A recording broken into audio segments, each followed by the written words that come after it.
Good evening student. आज हम financial management की अप्रैल 2023 की क्वेश्चन पेपर सॉल्व करने वाले हैं। इसका मैं अभी थर्ड पार्ट आपको बताने वाली हूँ।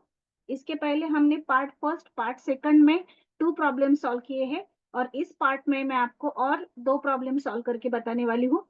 ये सावित्रीबाई फुले पुणे यूनिवर्सिटी की क्वेश्चन पेपर है अप्रैल 2023 की, लेकिन ये जो वीडियो है ये एमबीए के क्लास के लिए भी यूजफुल है और टीवाई बीबीए के क्लास के लिए भी यूजफुल है। तो स्टार्ट करते हैं।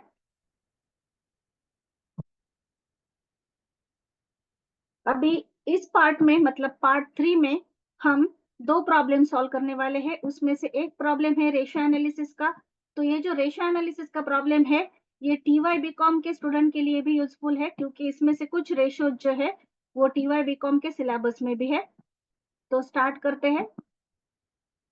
एक रेशियो एनालिसिस का और एक लीवरेज का प्रॉब्लम हम सॉल्व करने वाले हैं, जो 10 मार्क्स के लिए पूछा गया था। क्वेश्चन नंबर 4A में ये प्रॉब्लम पूछा गया था। Following are the details of AVD corporation limited.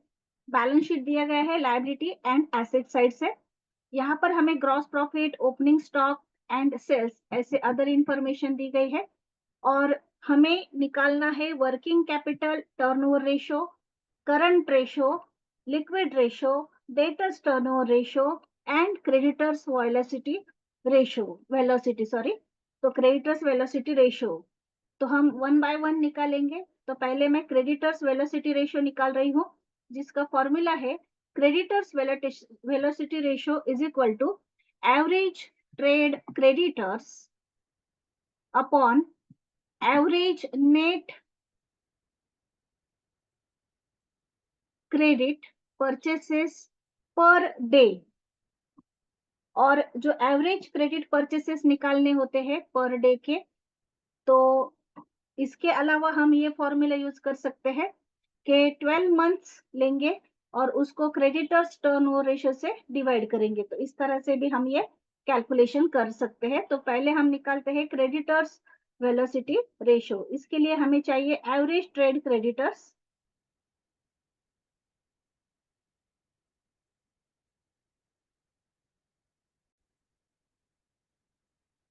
तो हम क्रेडिटर्स वेलोसिटी रेशियो निकाल रहे हैं।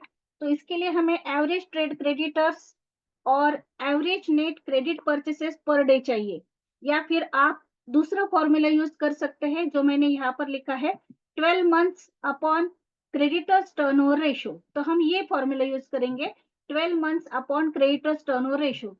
तो इसके लिए हमें क्रेडिटर्स टर्नओवर रेशियो लगेगा। सो हम वो पहले निकालेंगे। Creditors turnover ratio is equal to credit purchases upon average creditors.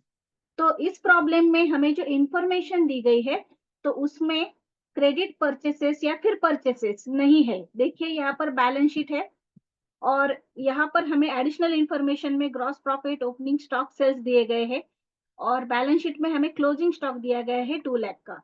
तो अभी हमें परचेसेस निकालने पड़ेंगे। तो परचेसेस हम कैसे निकालेंगे? एक तो हम ट्रेडिंग अकाउंट प्रिपेयर करके बैलेंसिंग फिगर निकाल सकते हैं परचेसेस की, या फिर हम फॉर्मूला यूज कर सकते हैं। तो फॉर्मूला क्या यूज करना पड़ेगा कि क्रेडिट साइड, ट्रेडिंग अकाउंट की क्रेडिट साइड में कौन से आइटम होते हैं? Sales and closing stock. तो हम यहाँ पर जो सेल्स है 15 लाख एंड क्लोजिंग स्टॉक है 2 लाख, इनकी टोटल कर देंगे और उसमें से डेबिट साइड के ये जो आइटम है मतलब gross profit and opening stock, तो ये 6 लाख एंड 2 लाख क्या करेंगे? माइनस कर देंगे। तो हम इस तरह से कैलकुलेशन कर सकते हैं। तो मैंने वही फॉर्मूला यहाँ पर यूज किया है। तो मैंने यहाँ पर लिखा purchases is equal to sales plus closing stock minus opening stock minus gross profit. तो यहाँ पर मैंने अमाउंट्स लिखी है। सेल्स है 15 लैक्स, देन क्लोजिंग स्टॉक है रुपीज 2 लाख, ओपनिंग स्टॉक है rupees 2 lakh and gross profit है रुपीज 6 लाख। तो मैंने 15 lakh plus 2 lakh minus opening stock का 2 lakh and minus gross profit 6 lakh किया। तो आंसर आया 9 लाख, मतलब हमारे परचेसेस आए 9 लाख। तो हम 9 लाख को यहाँ पर जो हमारे क्रेडिटर्स है, क्योंकि एवरेज क्रेडिटर्स के लिए ओपनिंग क्लोजिंग बैलेंस चाहिए होता है, या फिर हम क्रेडिटर्स एंड बिल्स पेबल की टोटल करते हैं। अगर हमारे पास ओपनिंग क्लोजिंग बैलेंस होता क्रेडिटर्स का तो हम opening plus closing divided by 2 इस तरह से एवरेज क्रेडिटर्स निकालते। लेकिन यहाँ पर तो क्रेडिटर्स को ओपनिंग बैलेंस नहीं है, तो हमें क्रेडिटर्स एंड बिल्स पेबल की टोटल करनी होती है। लेकिन इस प्रॉब्लम में बिल्स पेबल भी नहीं है, तो हम यही अमाउंट लेंगे जो क्रेडिटर्स की है। तो मैंने 3 लाख से उसको डिवाइड किया है। तो यहाँ पर देखिए 9 लाख डिवाइडेड बाय 3 लाख, तो इसका आंसर आया 3। तो ये टर्न ओवर रेशो है। तो यहाँ पर मैंने लिखा 3 टाइम्स, मतलब हमारे जो क्रेडिटर्स है उसकी अमाउंट जो है साल में 3 बार रिकवर होती है। तो इसी का हमें पीरियड निकालना है। जो वेलोसिटी रेशो होता है, मतलब वो डेप्थ पीरियड रेशो होता है। Depth period ratio and velocity ratio दोनों का मीनिंग सेम है। तो हमें डेप्थ पीरियड निकालना है, वो हम डेज में भी निकाल सकते हैं और मंथ में भी निकाल सकते हैं। तो हमने यहाँ पर मंथ का फॉर्मूला लिया है, जो यहाँ पर मैंने ऊपर लिखा था 12 divided by creditors turnover ratio. अगर आपको डेज में निकालना होगा तो आपको 365 डेज लेने होंगे और उसको क्रेडिटर्स टर्नओवर रेशो से डिवाइड करना होगा, तो आपको डेज में भी मिल जाएगा। तो मैंने यहाँ पर मंथ में निकाला है। तो देखिए मैंने ये 12 मंथ लिए और उसको 3 से डिवाइड किया, जो हमारा रेशो आया था। तो यहाँ पर आंसर आया है 4। तो 4 मंथ मतलब हमारे जो क्रेडिटर्स है उसका जो पीरियड है डेप्ट रिकवरी का, वो कितना है, 4 मंथ है। साल में 3 बार क्रेडिटर्स टर्नओवर होते हैं, मतलब 4 मंथ का पीरियड है, क्रेडिट पीरियड अवेलेबल है। तो इस तरह से हमने ये फर्स्ट रेशो निकाला, क्रेडिटर्स वेलोसिटी रेशो। यहाँ पर हमारा ये जो कैलकुलेशन है ये कंप्लीट हुआ। अभी नेक्स्ट रेशो हम निकालेंगे, वो है वर्किंग कैपिटल टर्नओवर रेशो। तो यहाँ पर हम net sales upon working capital लेंगे। तो वर्किंग कैपिटल का फॉर्मूला है current assets minus current liabilities. तो हम बैलेंस शीट चेक करेंगे कि करंट एसेट्स कौन सी है, करंट लायबिलिटीज कौन सी है। तो यहाँ पर देखिए मार्केटेबल इन्वेस्टमेंट है 1 लाख की, क्लोजिंग स्टॉक है 2 लाख एंड डेटर्स है 3 लाख। तो ये सबको मिलाकर करंट एसेट होती है। और करंट लायबिलिटीज में एक ही आइटम है, क्रेडिटर्स। तो हम ये तीनों की टोटल करेंगे, marketable investment, closing stock and debtors, वो है हमारी करंट एसेट्स। और उसमें से क्रेडिटर्स माइनस करेंगे, वो है हमारी करंट लायबिलिटी। अगर आपको ये 6 लाख डायरेक्टली कैसे आए ये समझ में नहीं आ रहा होगा, तो आप यहाँ पर एक स्टेप बढ़ा दीजिए। जो आपकी करंट एसेट है उनकी टोटल निकालने के लिए यहाँ पर करंट एसेट्स लिखकर उसके सामने आप जो जो एसेट्स है उनके नाम लिख सकते हैं और उनकी टोटल कर सकते हैं। तो हम अगर चाहे तो इस तरह से current assets is equal to जो आपके एसेट्स है उनके नाम लिख दीजिए, marketable investment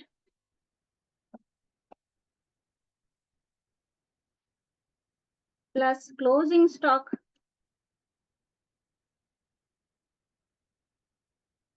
plus debtors.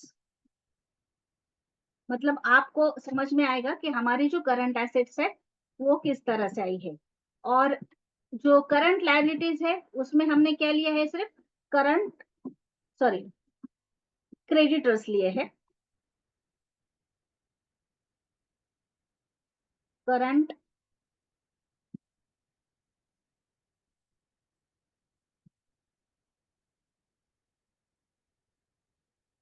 Liabilities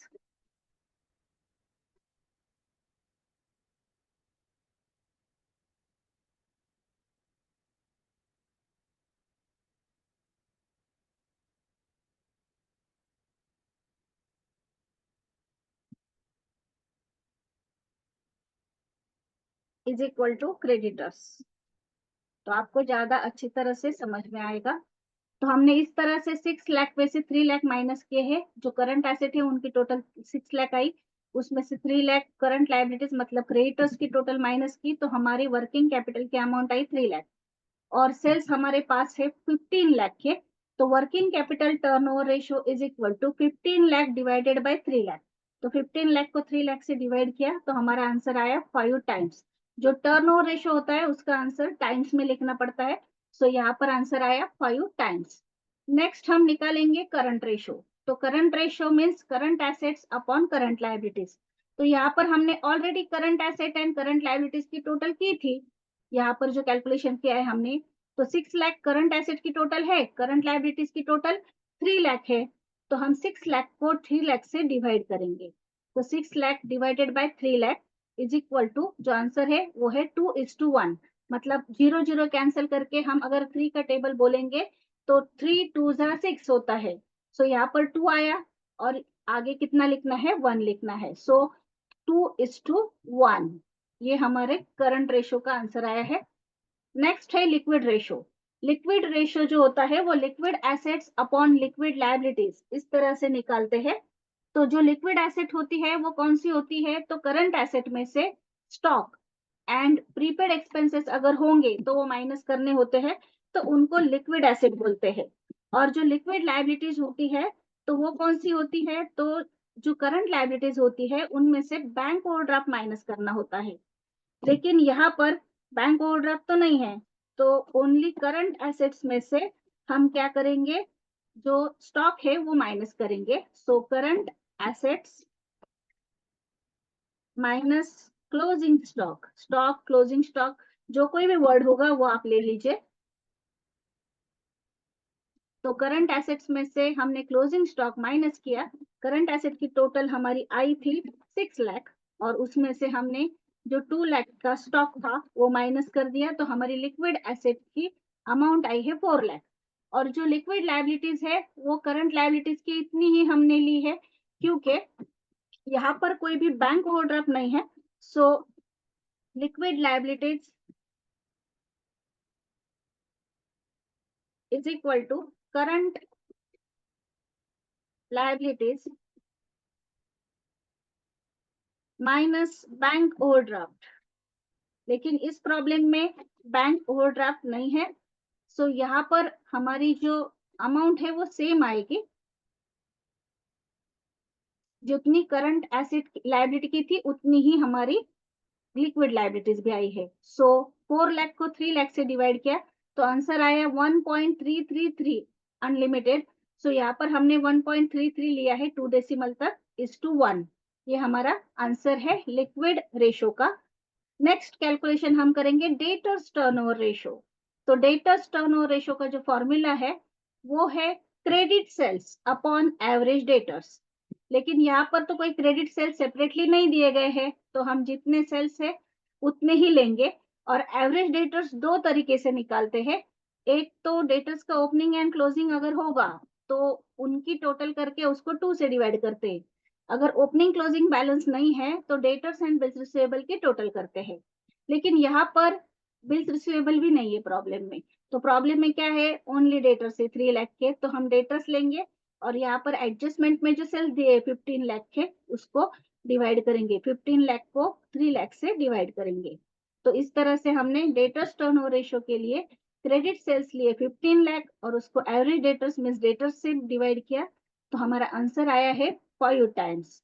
इस तरह से हमने ये जो रेशियो एनालिसिस का प्रॉब्लम था ये कंप्लीट किया है।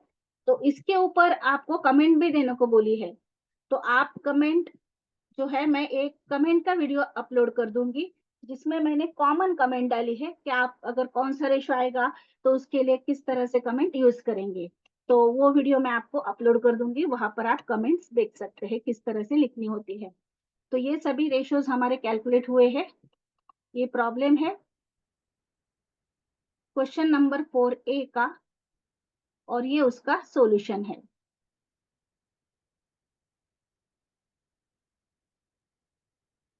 अभी नेक्स्ट क्वेश्चन हम देखेंगे लीवरेज का। वो भी 10 मार्क्स के लिए पूछा गया था। तो अभी नेक्स्ट क्वेश्चन जो है उसका सॉल्यूशन हम देख रहे हैं। देखिए ये क्वेश्चन नंबर बी में पूछा गया था, 4B में, मतलब आपका जो 4A है 10 मार्क्स का उसको और पूछा गया था। Analyse the operating financial and combined leverage under financial plan A and financial plan B when fix cost are ₹1 lakh and ₹50,000 in 2 different situation. तो गिवन इंफॉर्मेशन में हमें कैपिटल स्ट्रक्चर दिया है, तो capital structure and other data है। तो यहाँ पर कैपिटल स्ट्रक्चर जो है इक्विटी कैपिटल है एंड 10% के डिबेंचर्स है। तो इक्विटी कैपिटल 7 लाख है फाइनेंशियल प्लान ए में, फाइनेंशियल प्लान बी में 2 लाख के है एंड डिबेंचर्स यहाँ पर 10% के है तो 2 लाख एंड 4 लाख है। जो अदर इंफॉर्मेशन है उसमें टोटल एसेट दी गई है 6 लाख की। यहाँ पर टोटल एसेट टर्नओवर रेशियो दिया गया है सेल्स के बेस के ऊपर 3 मींस 3 टाइम्स होता है। और variable cost as percentage of sales, वो सेल्स के परसेंट में दी गई है 70% है, मतलब जितने सेल्स होंगे उसके 70% वेरिएबल कॉस्ट है। अभी हमें जो प्रॉब्लम सॉल्व करना होता है लीवरेज का, तो उसके लिए हमें सेल्स चाहिए होते हैं, देन वेरिएबल कॉस्ट भी चाहिए होती है।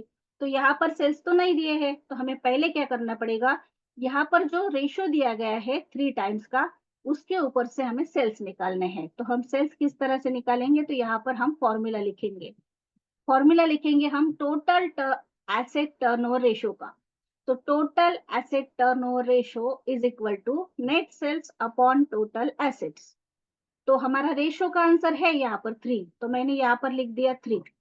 3 is equal to net sales upon total assets. Total assets है 6 लाख की, नेट सेल्स नहीं दिए हैं, तो हमने ये 6 लाख जो है इधर भेजने हैं, तो ये डिवाइड होते थे ना यहाँ पर, मतलब तो जाते वक्त क्या होंगे, वो मल्टीप्लाई होंगे। तो net sales is equal to 3 into 6 lakh, हमें 3 को 6 लाख से मल्टीप्लाई करना है।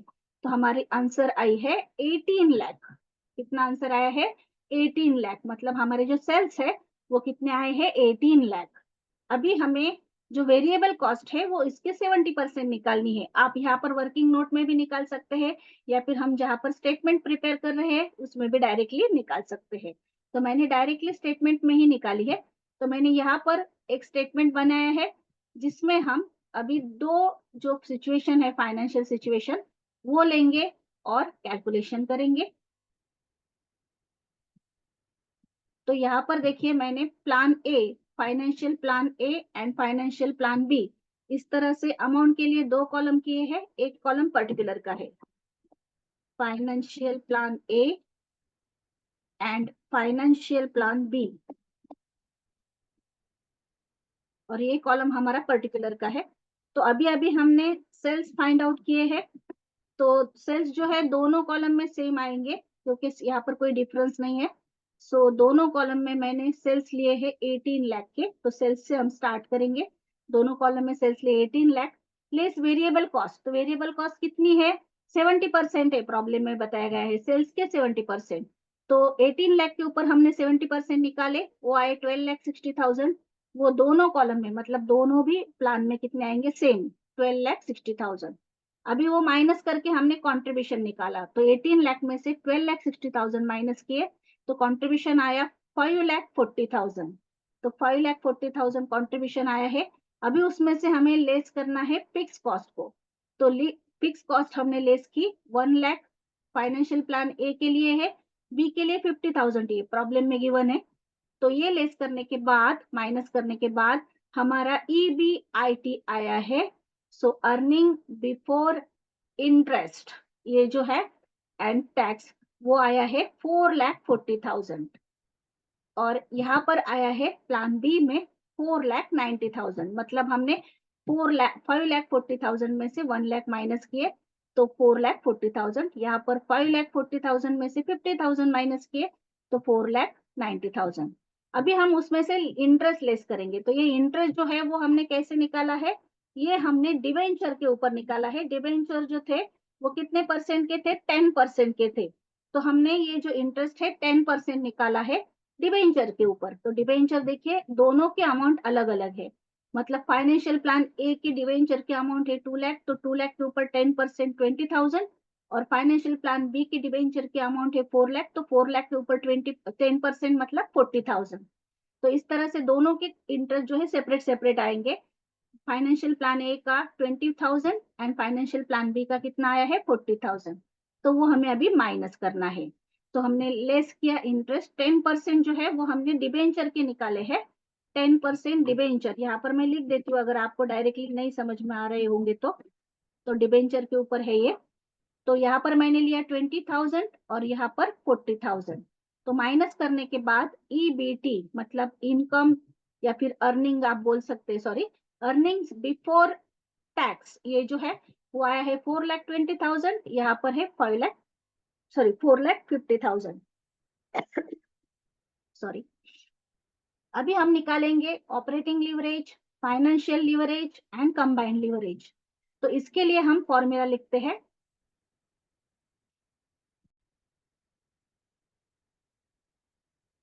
तो यहाँ पर हम फॉर्मूला लिखते हैं, operating leverage is equal to contribution upon EBIT means earning before interest and tax.